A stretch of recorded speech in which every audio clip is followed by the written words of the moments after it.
So hello everyone दोस्तों, क्या हाल चाल है भाई। अभी अभी आप पेपर नंबर 16 फाइनल ग्रुप 3 का पेपर देके आए हैं। एससीएम का पेपर की बात करें तो पेपर का रिव्यू करेंगे।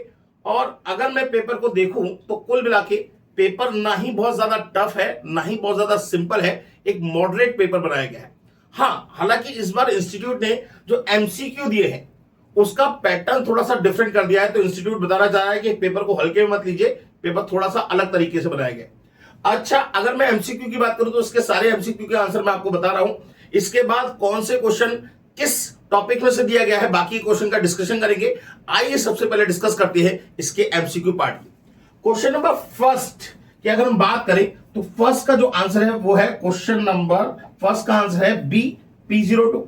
क्वेश्चन नंबर सेकेंड एमसीक्यू का जो आंसर है वो है बी, इंक्रीजेस बाय 9.375%। इसके बाद थर्ड एमसीक्यू की बात करें तो थर्ड एमसीक्यू का आंसर है ए, ₹50,000। फोर्थ एमसीक्यू की बात करें तो फोर्थ एमसीक्यू का आंसर है सर ₹330। फिफ्थ एमसीक्यू की बात करें तो 2200 आवर्स। इसके बाद सिक्स एमसीक्यू की बात करें तो ₹770। सेवेंथ एमसीक्यू की बात करें तो 2.50 यूनिट। एट्थ एमसीक्यू की बात करें तो इसका आंसर है 85%। इसके बाद नाइन्थ एमसीक्यू की बात करें तो इसका आंसर है accounting and financial management. Tenth MCQ की बात करें तो इसका आंसर है C, make the competition irrelevant. 11th MCQ की बात करें तो इसका आंसर है सर 11th की बात करें तो इसका आंसर है sir B, the higher is the capacity usage ratio. 12th की बात करें तो इसका आंसर है C, both and A and B. 13th की बात करें तो इसका आंसर है sir D, in different branches of same company. नहीं सॉरी, डी नहीं, सी आंसर है। और 14 का आंसर जो है 14 का आंसर है sir D, employ resistance to change. 15 का जो आंसर है वो है ₹45। माने कुल मिला के इसके जितने एमसीक्यू थे वो तो हमने डिस्कस कर लिया।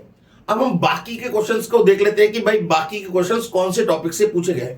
अब अगर क्वेश्चन नंबर सेकंड की बात करूं तो ये डिसीजन मेकिंग का क्वेश्चन है। यहां पे आपको डिफरेंट टाइप ऑफ स्ट्रेटजी लगा के प्रॉफिट कैलकुलेशन करनी होगी। तो ये डिसीजन मेकिंग का क्वेश्चन है, क्वेश्चन नंबर सेकंड, जो 14 नंबर में क्वेश्चन आपसे पूछा गया है। इसके बाद क्वेश्चन नंबर थर्ड की बात करें तो जो थर्ड का ए पार्ट है वो है आपका ट्रांसफर प्राइसिंग का क्वेश्चन। ठीक है ना, बात समझ में आ गई। इसके बाद थर्ड के बी पॉइंट की बात करें तो थर्ड का जो बी पॉइंट है ये आपका टारगेट कॉस्टिंग का क्वेश्चन है। ठीक है ना। इसके बाद क्वेश्चन नंबर 4A की बात करें तो ये आपका एक्टिविटी बेस्ड कॉस्टिंग का क्वेश्चन है। इसके बाद 4B की बात करें तो यहां पे आपको डिफरेंट टाइप ऑफ फ्रेमवर्क दे रखे, कॉस्ट दे रखी है, आपको डिवाइड करना है कि कौन सी चीज किस में आएगी, कौन सी कॉस्ट में आएगी। तो बहुत सिंपल क्वेश्चन पूछा गया है। ठीक है ना, ये क्वालिटी मैनेजमेंट में से पूछा गया है।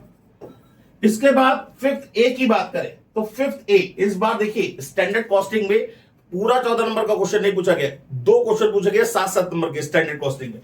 ठीक है ना, तो ये भी स्टैंडर्ड कॉस्टिंग का क्वेश्चन है। और 5th B की बात करें तो वो भी एक स्टैंडर्ड कॉस्टिंग का ही क्वेश्चन है।